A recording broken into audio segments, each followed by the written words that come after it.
Okay, let's look at this. What we got there? Ooh, there's some nice looking dominoes. Some very nice looking dominoes. How are we gonna make that happen? We're gonna do that somehow.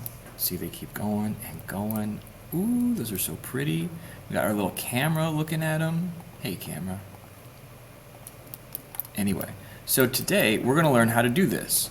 You made some dominoes before, and you've done some Mass Effect stuff. So we'll look at these and all these guys and see what they've going on. They really don't have that much happening. This one, yours will be slightly different. So let's poke one of these new ones here open and get going on this. Remember Alt-W to do your full screen. And I'm gonna start with one domino. That's all we need. And because we're being so cool today, we're even gonna make it the right size. So box, whatever size, who cares? I come in here and look at this box. My reference domino that I looked at was 1/4 of an inch that way, by 1 inch this way, by 2 inches that way. I'll say that's my domino. Let's get ourselves some edged faces so you can see everything. Now, in our other one over here, we put a little chamfer around the edges just so it looks really nice. That is a nice touch, but for our purposes today, we might as well learn how to do that because that's super cool. So I'm gonna find my edit poly, and I'm gonna come in here, do my edges, and I'm gonna grab my 4 corners first. Remember, Control-click to add several ones. And I'm gonna click the settings box by chamfer right there. This comes up. I like to move this out of the way. And I'm gonna just start going up 0.1. 0.1 looks okay. Maybe I'll be crazy and do 2 of these. Ooh, that looks nice. And I'm gonna say that's okay. So I'm gonna hit the checkbox here. Now I need to do the other edges. So I'm gonna come here and I'm actually gonna do this. I'm going to make a big old selection box and grab everybody. Remember now, if you've got your crossing set up here, where it means that as long as that box just touches something, it will change the selection. So grab everybody, and now the trick is I'm gonna look from the side, and I'm gonna hold down the Alt button and make a skinny little one that only touches my middle sections and let go. And that leaves me with only those edges selected. That's a nice handy way to get stuff done. Now I come back here to chamfer. And that last one was way too big, so I'm gonna bring this one down. And I also don't want that many on there. So I'm gonna do 1 division and maybe a little bit bigger, 0.03 looks pretty good to me. And I'll say, okay. Then we can leave our edit poly modifier. And then what I'm gonna do is add my Mass Effects R body modifier. And this is gonna be dynamic, and the preset, let's see what the cardboard's density is, 1.5. What if I say none? Maybe I'll just make it a little denser than cardboard. I'm gonna say 3. How about that? And this is my domino. And this is the one that I'm gonna just make tons and tons of. And where do I do that? So to do that, we're gonna come back to our create panel. And over here, normally we work in the geometry, we're now gonna work in the shapes. And we're gonna be on the splines menu, and I'm gonna make a circle. That's the easiest one here. So I'm gonna click and drag to make this circle. Doesn't really matter how big. And let's switch to our move tool, and let's go ahead and zero this out while we can. So remember, right click on the spinner, zeroes it. So nice. Now, here's the thing that we're gonna do in order to get it looking like this. Because, let's see, let's look at our system here. I'm gonna hide that out of the way, hide my plane. So over here in this scene, it's got all these lights and stuff that maybe we'll get to, but we also have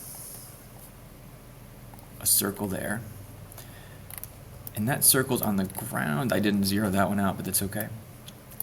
Anyway, so this circle is what we're gonna be putting all of these dominoes on. And they're all gonna be instances of them, so in case you do wanna come back and edit the geometry, you can, which is what happened in this case, which is why the edit poly modifier is after the rigid body one. That's an important story, it's not an important story. So a couple things here. We're gonna take this domino, And we need to figure out where the start of this circle is. And it doesn't really matter where this is placed, but it does matter which way it's pointed. So I'll show you what I mean. I'm going to come here to Tools. I'm going to find a line, and we're going to use this one right here that says Spacing Tool. So we're going to say, and you read the description, it says distributes copies of the current selection something, something, something, something. Click that. Bring this out here.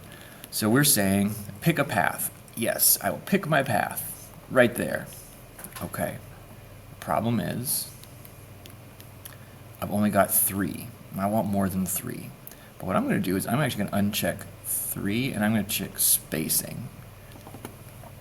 And I'm going to drag down on the spacing. Why is it not doing that? I want to click count. Let's bring the count up. Spacing, let's try this. Let's try 0.5 inch spacing.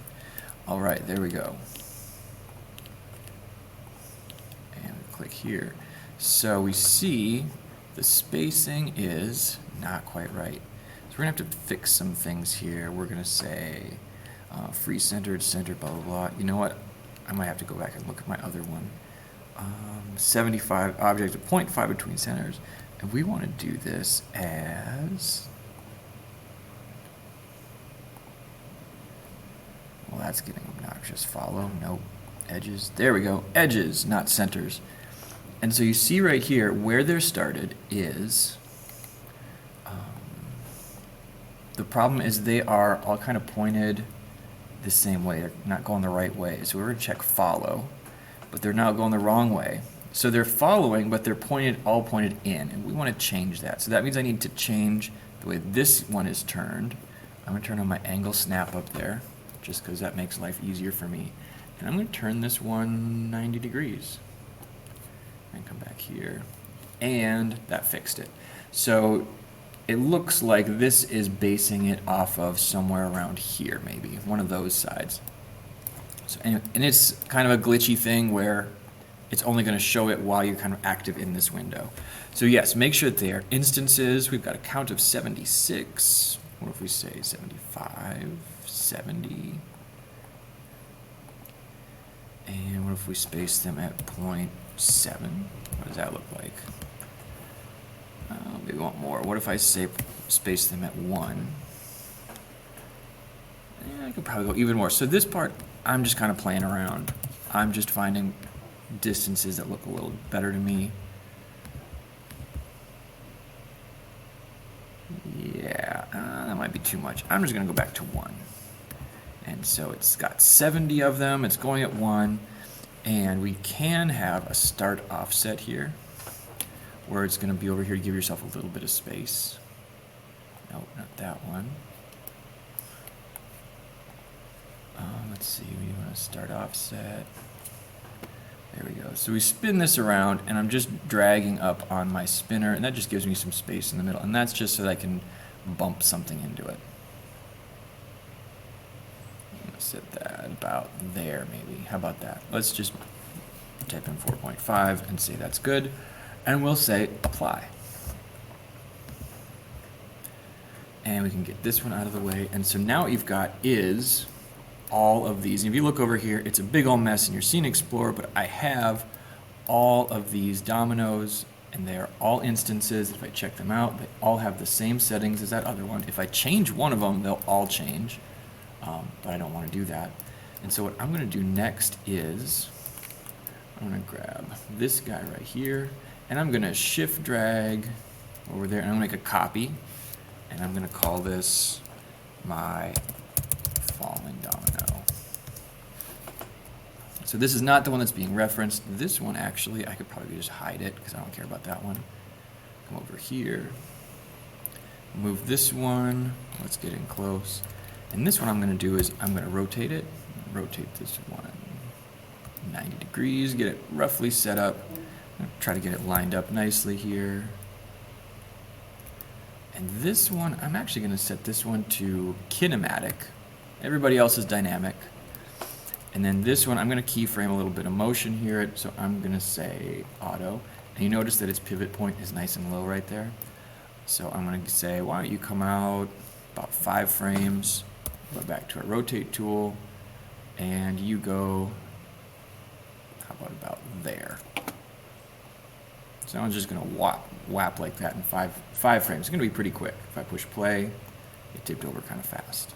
But that's okay because we want to have a little bit of mass. Hopefully this works now. So, quick recap. You made one. It's actually hidden. You made a circle that can be hidden or not. And then you used in your tools, you used that under align, you used the spacing tool to set these out all over the place. And then I made one more that's my kind of tipping one, and that one's set to kinematic, and that one's got keyframed motion to tip into the rest of them. That's my starter. You could also use something else to bump into them. Either way, it's fine. All right, we're going to go animation, find your mass effects, utilities, and show mass effects tools. That's what we want. This is going to bring up a little window thing over here, and it's right here. So a couple things. Make sure when you're here on your world parameters that your substeps and your solver iterations are fairly high. Lately, this has been the default, 3 and 30. That's fine. If it's at 0 and 0, or it might be like 0 and 4, make it like 5 and let's say 15. I'll actually try 10 if I can type.